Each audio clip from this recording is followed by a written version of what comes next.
আসসালামু আলাইকুম ওয়া রাহমাতুল্লাহি ওয়া বারাকাতুহু। বিসমিল্লাহির রহমানির রহিম। আলহামদুলিল্লাহি রাব্বিল আলামিন ওয়াল আকিবাতু লিল মুত্তাকিন ওয়াস সালাতু ওয়াস সালামু আলা নাবিয়্যিহি মুহাম্মাদিন ওয়া আলিহি ওয়া আসহাবিহি আজমাইন, আম্মা বা'দ। সম্মানিত দিনদার ভাই ও বোনেরা, আজ আমি আপনাদের জন্য অত্যন্ত চমৎকার একটা ভিডিও নিয়ে হাজির হয়েছি। বন্ধুরা আমার, আপনারা জানেন গত কয়েক বছর পর্যন্ত আমি বাংলাদেশের বিভিন্ন প্রান্তে সফর করে বেড়াচ্ছি। আলহামদুলিল্লাহ, যেখানেই যাচ্ছি অসংখ্য অগণিত ভাই ও বোন আমার সাথে দেখা সাক্ষাৎ করে তাদের নানা রকম সমস্যার কথা তুলে ধরছেন। আমিও আমার সাধ্যানুযায়ী তাদের সাহায্য করার চেষ্টা করে যাচ্ছি। বন্ধুরা আমার, আল্লাহ রাব্বুল আলামিনের কাছে প্রার্থনা করি আল্লাহ রাব্বুল আলামিন যেন আমাকে মৃত্যু মানুষের খেদমতে নিয়োজিত রাখেন, আমিন। বন্ধুরা আমার, আমরা যখন বিভিন্ন এলাকায় সফরে বের হই তখন নানা মানুষ নানা রকম কষ্টের কথা আমাদের সাথে শেয়ার করে থাকেন। ইদানিং কিছু ভাই ও বোন আমার সাথে দেখা সাক্ষাৎ করে তাদের জীবনে কিছু অত্যাচারী, নিপীড়নকারী, অত্যন্ত জটিল ও কঠিন শত্রুর ব্যাপারে সহিহ হাদিস অথবা কুরআনুল কারীম থেকে একখানা ভালো আমল চেয়েছেন। বন্ধুরা আমার, ওই সমস্ত ভাই ও বোনদেরকে অত্যন্ত অভিনন্দন যারা আসলে আমার কাছে সহিহ হাদিস এবং কোরআনের আমল শুনতে চান। আসলে আমরা এমন একটা যুগে বসবাস করি, ইউটিউব খুললেই নানা রকমের আমল আমরা পেয়ে যাই, কিন্তু এর মধ্যে কত পার্সেন্ট যে সহিহ এটা নিয়ে আসলে অনেক সন্দেহের অবকাশ রয়েছে।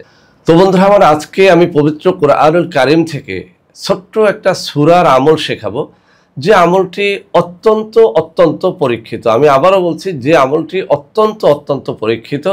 আমি এই আমলটি যত মানুষকে দিয়েছি, যত ভাই বোনকে দিয়েছি, আলহামদুলিল্লাহ সবাই বলেছেন যে স্যার, আপনার এই আমলের মাধ্যমে অত্যন্ত বড় মাপের শত্রুকেও ধ্বংস করতে সক্ষম হয়েছি। বহু শত্রুর হাত থেকে, নিপীড়নের হাত থেকে আমরা বেঁচে গেছি আলহামদুলিল্লাহ। তো বন্ধুরা আমার, একটা অনুরোধ করব, যারা এই আমলটি করতে চান তারা যেন কোনো নর্মাল শত্রুর জন্য আমলটি না করেন।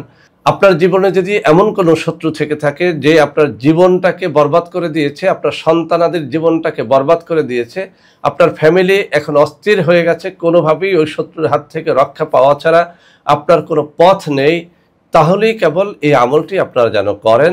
তার আগে যেন কেউ এই আমলটি না করেন। বন্ধুরা আমার, আমরা একটা ঘটনা সবাই জানি। আল্লাহ রসুল সাল্লাল্লাহু আলাইহি ওয়াসাল্লামের উপরে কোনো একটা সময় কিছুদিনের জন্যে ওহী নাজিল বন্ধ হয়ে গিয়েছিল। ওই সময়টাতে আরবের মুশরিক, কাফির এবং মুনাফিকরা আল্লাহ রসুল সাল্লাল্লাহু আলাইহি ওয়াসাল্লামের উপরে নানা রকমের অপবাদ দেওয়া শুরু করলো, মুসলিমদের উপরে নানা রকমের অপবাদ দেওয়া শুরু করলো। এমনকি তারা মুসলিমদের উপরে নিপীড়ন, অত্যাচারটাও বাড়িয়ে দিয়েছিল। তারা বলাবলি শুরু করলো যে আল্লাহ রসুল সাল্লাল্লাহু আলাইহি ওয়াসাল্লামের উপরে আসলে আল্লাহর কোনো ওহী নাজিল হচ্ছিল না। এতদিন তোমরা যা দেখেছো সেটা হচ্ছে শয়তানের প্রভাব।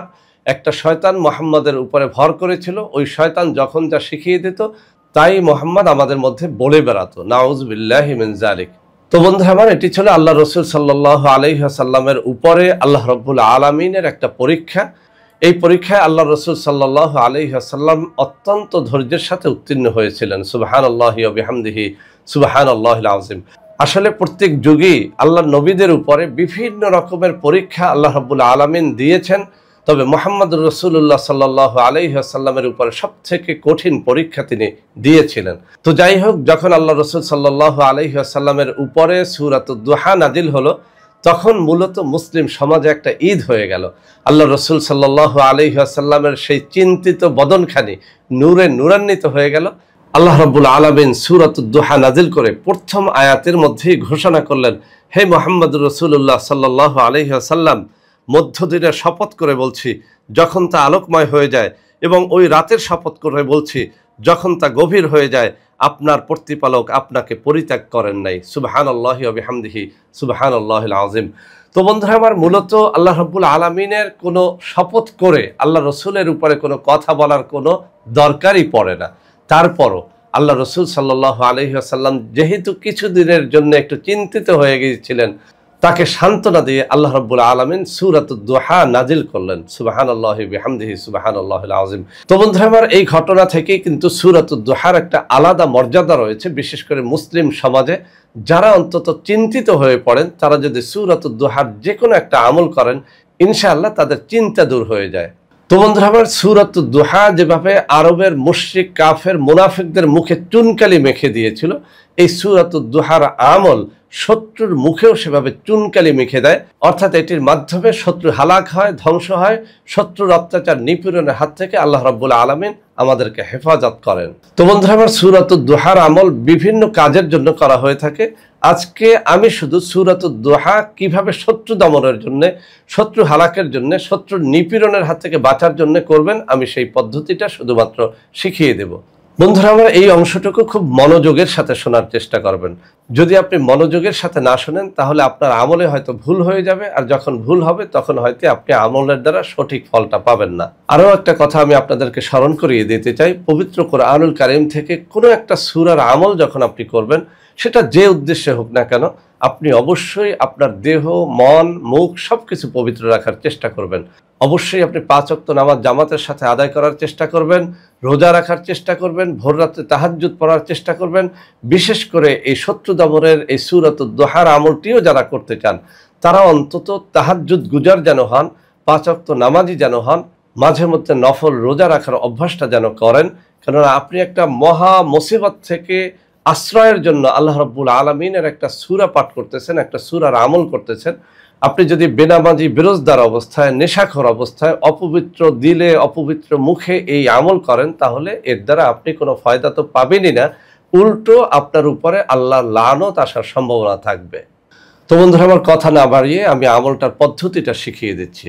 মঙ্গলবার দিনগত রাতে এই আমলটি শুরু করবেন। এরপর থেকে 7 দিন, অর্থাৎ মঙ্গলবার দিনগত রাত, এভাবে আমরা বলতে পারি, মঙ্গলবার ভোররাত্রে জাগবেন, তাহাজ্জুদের নামাজ আদায় করবেন, দোয়া মোনাজাত শেষে সূরাতুদ দুহা 100 বার পাঠ করবেন।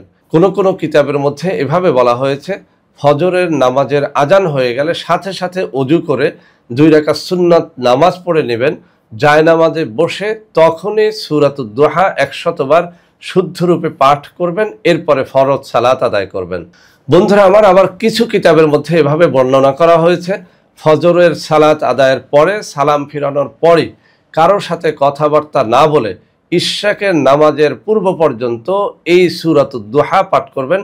অর্থাৎ কমপক্ষে 100 বার সূরাতুদ দুহা ফজরের নামাজের সালাত আদায়ের পরে আপনি পড়ে নেবেন, ইশরাকের নামাজের পূর্বে। তো বন্ধুরা আমার, এই যে 3টা পদ্ধতির কথা আমি এখানে বর্ণনা করলাম, তাহাজ্জুদ নামাজের পরে 100 বার, অথবা আজান হওয়ার সাথে সাথে ফজরের সুন্নাত নামাজ পড়ে ফজরের ফরজ নামাজের আগে 100 বার, অথবা ফরজ নামাজ পড়ে সালাম ফিরিয়ে কারোর সাথে কোনো ধরনের কথাবার্তা না বলে ইশরাক নামাজের পূর্বেই 100 বার। এই 3টা পদ্ধতির যে পদ্ধতি আপনি অবলম্বন করেন না কেন, আপনি অত্যন্ত মনোযোগের সাথে যদি 100 বার সূরাতুদ দুহা এভাবে পাঠ করতে থাকেন, এবং এই আমলটি যদি আপনি কমপক্ষে 7 দিন, অথবা কোনো কোনো কিতাবে এসেছে 21 দিন, কোনো কোনো কিতাবের মধ্যে বলা হয়েছে শত্রু যদি অত্যন্ত বেশি পরাক্রমশালী হয় তাহলে কমপক্ষে 41 দিন পর্যন্ত এই আমলটি আপনি করতে থাকবেন। ইনশাআল্লাহ ইনশাআল্লাহ নবীদের শত্রুরা যেভাবে হালাক হয়ে গেছে, কাফের মুশরিকরা যেভাবে হালাক হয়ে গেছে, ওই একই পদ্ধতিতে আপনার শত্রু আল্লাহ রাব্বুল আলামিন এই পবিত্র কালামে পাকের বরকতে হালাক করে দেবেন, ধ্বংস করে দেবেন, তাদের অত্যাচার নিপীড়নের হাত থেকে আপনাকে, আপনার ফ্যামিলিকে বাঁচাবেন ইনশাআল্লাহ। বন্ধুরা আমার, আমি সূরাতুদ দুহার মাধ্যমে শত্রু হালাকের বা শত্রুর হাত থেকে বাঁচার আরও একটা পদ্ধতি আপনাদের বলে দেই। আমি কিছু কিতাবের মধ্যে সূরাতুদ দুহা মিশক জাফরানের কালি দ্বারা লিখে সাথে যদি কেউ রাখে, নারী বা পুরুষ, ডান হাতে বাম হাতে, কোমরে বা গলায়, যে কোনো জায়গায় যদি এটা রাখে, কিতাবের মধ্যে বলা হয়েছে পরীক্ষিতভাবে দেখা গেছে যে শত্রুর আক্রমণের হাত থেকে, শত্রুর নিপীড়ন অত্যাচারের হাত থেকে আল্লাহ রাব্বুল আলামিন এই সূরা পাকের বরকতে রক্ষা করেন। তো বন্ধুরা আমার, আপনি আমলটা করবেন নাকি নকশা লিখে সাথে রাখবেন, সেই বিষয়টি একান্তই আপনার বিষয়।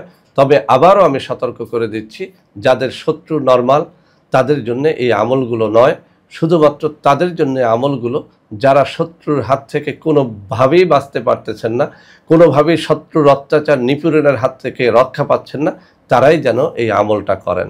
তো বন্ধুরা আমার, এই যে আমলটা আমি শেখালাম সূরাতুদ দুহা, এই আমলটি যখন আপনি করবেন অবশ্যই যেন সহিহ শুদ্ধভাবে তেলাওয়াত করেন। আমাদের মধ্যে অনেকেই বাংলা উচ্চারণ দেখে দেখে তারপর তেলাওয়াত করতে চান। আসলে পবিত্র কুরআনুল কারীমের আরবি উচ্চারণ বাংলায় সঠিকভাবে হয় না। আপনি আমার সাথে তেলাওয়াতটা এখনই শিখে নেন। আমি কয়েকবার তেলাওয়াত করার চেষ্টা করব। এই তেলাওয়াতটুকু শুনে শুনে শুদ্ধভাবে একেবারে কায় মনোবাক্যে আপনি এই আমলটি করবেন। আপনি এভাবে কল্পনা করবেন যে আপনি আল্লাহ রাব্বুল আলামিনের সামনে উপস্থিত আছেন, আল্লাহ রাব্বুল আলামিন আপনাকে দেখতেছেন, আপনি আল্লাহ রাব্বুল আলামিনের সামনে উপস্থিত হয়ে আপনার সকল শত্রুকে হালাক করার জন্য, ধ্বংস করার জন্য, শত্রুর নিপীড়ন অত্যাচারের হাত থেকে বাঁচার জন্য আপনি আল্লাহ রাব্বুল আলামিনের কাছে আশ্রয় চাচ্ছেন, আপনি তার কাছে নালিশ করতেছেন। এরকম একটা হৃদয় নিয়ে পবিত্র মুখে যেন সূরাটি এভাবে তেলাওয়াত করেন। বিসমিল্লাহির রহমানির রহিম। ওয়াদ-দুহা ওয়াল-লাইলি ইযা সাজা মা ওয়াদ্দা'আকা রাব্বুকা ওয়া মা ক্বালা ওয়ালাল আখিরাতু খায়রুল লাকা মিনাল উলা ওয়ালাসাওফা ইউ'তিকা রাব্বুকা ফাতারদা ألم يجدك يتيما فآوى ووجدك ضالا فهدى ووجدك عائلا فأغنى فأما اليتيم فلا تقهر وأما السائل فلا تنهر وأما بنعمة ربك فحدث। তো বন্ধুরা আমার, এখানে বাংলা অর্থ সহ আমি উচ্চারণটাও দিয়ে দিব, যাতে করে আপনারা অত্যন্ত মনোযোগের সাথে এই তেলাওয়াতটুকু শুনে শুনে তারপরে আমলটা করতে পারেন। তো বন্ধুরা আমার, আজকের এই ভিডিওটি ওই সমস্ত মানুষের মধ্যে ছড়িয়ে দেবেন যারা শত্রুর হাতে লাঞ্ছিত হতে হতে জীবনটা শেষ পর্যায়ে চলে এসেছে, কোনোভাবেই শত্রুর হাত থেকে রক্ষা পায় না, তাদের মধ্যে এটি ছড়িয়ে দেন। ভিডিওটি ভালো লাগলে লাইক করবেন, কমেন্ট করবেন, শেয়ার করবেন। আমাদের প্রত্যেকটা চ্যানেলকে ভালোবেসে সাবস্ক্রাইব করবেন। আল্লাহ হাফেজ। আসসালামু আলাইকুম ওয়া রাহমাতুল্লাহি ওয়া বারাকাতুহু।